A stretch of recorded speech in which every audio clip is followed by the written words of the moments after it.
Salut, on se retrouve pour une nouvelle purge. Désolé, mais je sais même pas commencer ces vidéos. Là, j'en ai trop fait en fait, des débriefs où je suis catastrophé par ce que je viens de voir. J'ai l'impression que Paris est là pour divertir le monde entier, est là pour donner vraiment à manger à tous ceux qui détestent le PSG. Et nous, bons supporters que nous sommes, on souffre en silence, hein. On a que nos portables pour tweeter en plein match, pour essayer d'un petit peu de dédramatiser la situation, hein. Quand le match se commence à la 30e seconde, t'as déjà un dégagement de Donnarumma sur Fabian Ruiz qui est raté. Ça annonce la couleur. Tu te retrouves encore une fois avec un superbe double pivot, Vitinha, Fabian Ruiz avec Carlos Soler en ailier droit. C'est vraiment pour nous faire rêver, et ce qui est fou, c'est que dès que tu vois la composition, tu sais que tu vas passer un bon moment. Bon, en tout cas, salut à toutes et à tous, c'est Théo de la chaîne Canal Supporter.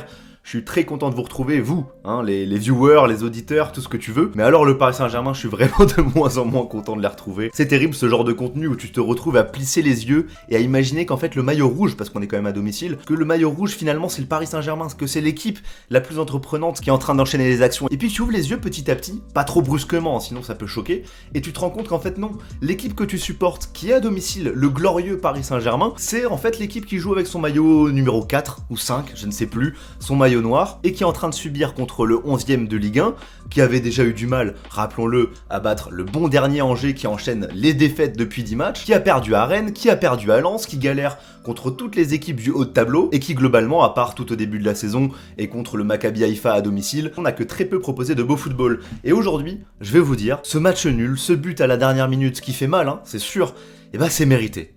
C'est mérité qu'on ne passe pas entre les mailles du filet, et j'ai l'impression de répéter ce que je disais sous Pochettino l'année dernière, mais parce que ce match, c'est un récital pochettinesque. Et je pense qu'il faut commencer à ouvrir petit à petit le dossier Galtier, et ça me fait mal de le dire parce que Galtier, j'ai vraiment très envie qu'il réussisse. Il est vrai aussi qu'il n'a pas toutes les cartes en main, peut-être qu'on ne lui a pas donné l'équipe la plus équilibrée du monde, que finalement, les nouveaux joueurs, Carlos Soler, Fabian Ruiz, etc., c'est un petit peu le loft 2022 en peut-être level up, mais de pas beaucoup. On a juste rajeuni le loft, on a pris des opportunités de marché, mais contrairement à Leonardo, celles-ci, on les a payées, ces opportunités de marché. Et on se retrouve en ce début d'année 2023 à enchaîner les contre-performances, à avoir des matchs qui se ressemblent, c'est-à-dire des matchs où tu te fais presser, des matchs où tu subis, où tu ne proposes pas de jeu, et où il n'y a tout simplement aucune envie et aucun lien entre le milieu de terrain et l'attaque. C'est vraiment ça que je retiens aujourd'hui contre Reims. On en a eu la démonstration en deuxième mi-temps. Marco Verratti, un vrai joueur de football, un vrai joueur de ballon, entre de retour de blessure comme à son habitude, en 3 passes, en 3 minutes. Il fait plus que Vitinha, Soler et Ruiz sur l'ensemble de la première mi-temps. Bon, après, il faut pas oublier que c'est le Paris Saint-Germain,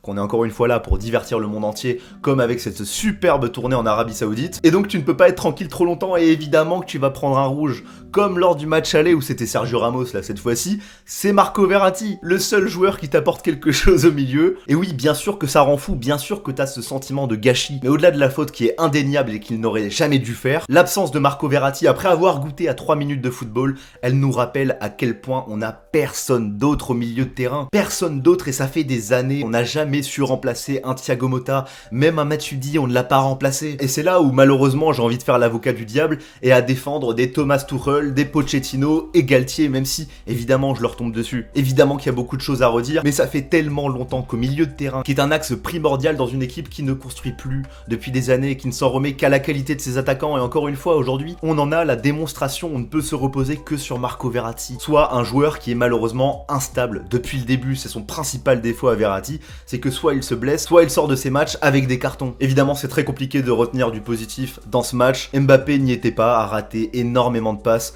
Messi, depuis le retour de la Coupe du Monde, j'ai l'impression qu'il est en touriste. Et j'aime pas ce genre d'analyse, hein, je suis désolé, et surtout pour un joueur aussi marquant, aussi légendaire que Léo Messi, mais il donne l'impression, en tout cas, il nourrit ce genre d'analyse, comme quoi il revient en touriste et choisit ses matchs en Ligue 1, en Coupe de France. On a l'impression qu'on retrouve le Messi de l'année dernière, qui va mettre finalement les bouchées doubles, j'en suis sûr, quand on va retrouver les vraies échéances. Mais là, dans la continuité, que ce soit lui ou les autres, de toute façon, il n'y a pas d'envie. Il n'y a rien qui se développe, il n'y a pas de schéma tactique. On ne sait toujours pas quel est le schéma préférentiel de Galtier. D'ailleurs, Galtier, parlons-en, avec ce changement en fin de match, tu gagnes 1-0, t'es à 10 et le seul attaquant, le seul joueur d'ailleurs sur le terrain qui fait un match vraiment complet, qui a marqué d'ailleurs grâce à un superbe geste technique, peut-être le seul joueur qui a montré de l'envie, c'est Neymar. Neymar que j'ai pas mal critiqué l'année dernière, je suis bien d'accord, j'avais peur que lui aussi après la Coupe du Monde revienne cassé, bon ça n'a pas été génial en ce début d'année, mais aujourd'hui Neymar il est là, il défend, il est au milieu de terrain, il fait les efforts, il ne sort pas de son match à aucun moment, et ça c'est une attitude que j'ai envie de voir et je ne comprends pas pourquoi on le sort.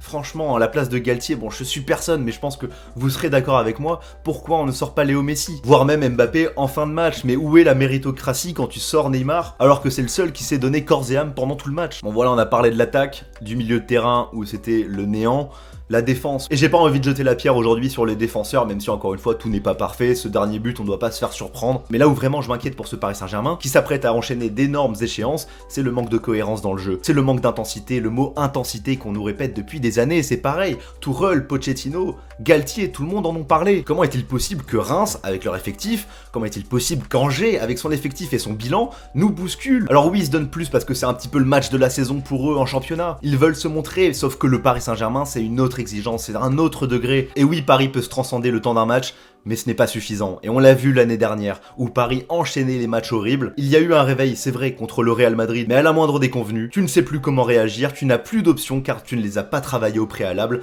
pendant la Ligue 1, pendant la Coupe de France, etc. Bon voilà, je pense que j'ai fait le tour dans ce débrief, n'hésitez pas à donner le vôtre en commentaire et à vous abonner bien sûr à la chaîne, c'est un petit clic pour vous qui nous récompense pour tout le travail fourni. Je vous remercie d'avance et je vous dis à très bientôt pour de prochaines vidéos, en espérant une réaction donc de ce Paris Saint-Germain. Allez, ciao tout le monde, c'était Théo pour vous servir.